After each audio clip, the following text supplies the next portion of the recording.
problems we have today is that, like at the universities, we're educating a lot of very smart kids from different countries, and as soon as they get their degrees from St. Louis U or WashU, we have to send them home, and I think that's a shame.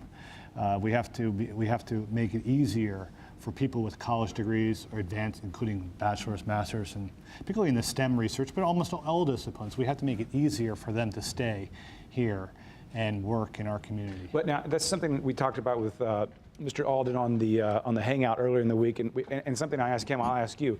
There's a lot of people who would say, okay, that's great, but now you just put an engineer from St. Louis out of work, or whomever, that you are, if not put them out of work, you've diluted the engineering pool.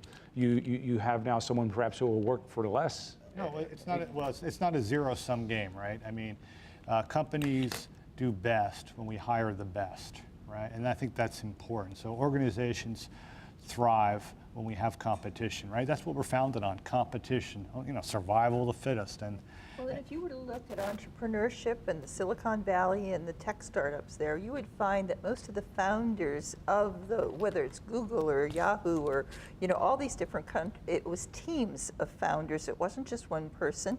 And over 40% of the startups, what you find is at least one of those team members at that point was foreign born. And it was usually the person writing the code. The number of individuals we have in this country that have the math and science skills, the hardcore math and science skills, to actually be able to do that kind of work is somewhat limited. We have a lot of people who can work together in teams and build a better widget because of it. But if you don't have that core individual that can do that work, then you're for naught. And to pick up on that a little bit, with with a lot of these jobs, it's not a lot of engineers and scientists. They're not punching the clock. There's not a need for 10 scientists. I mean, one of these guys can create something that turns into the next big thing, and then all of a sudden you need 10,000 jobs to build what this one guy invented. So it's not like there's a limited supply of jobs, and if you bring 10 people in, then you have to fire 10 people from here. So as Anna was talking about, Google, Intel co-founders were immigrants who came here, and I'm not saying that if they didn't come here, that Google wouldn't have been born or Intel wouldn't have been born, but maybe it would have been different, or maybe it wouldn't have been as successful. Might have been born in a different country at that point. Maybe it would have been in a different country, and that's the thing with with educating kids here and then sending them back to other countries, or with making it impossible almost for entrepreneurs to come here, to bring their company here.